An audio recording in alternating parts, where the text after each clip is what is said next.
Let's take a look at how iDsaya enables secure authentication for digital signing.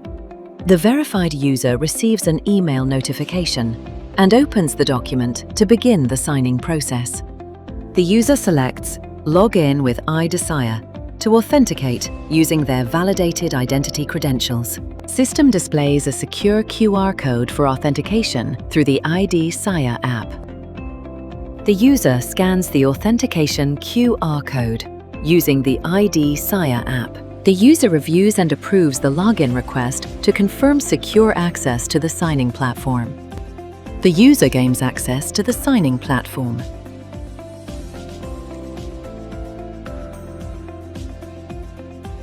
The system prompts for a 2FA prior to signing. The verified user accesses the time-based one-time password in iDsaya to authorize the digital signing.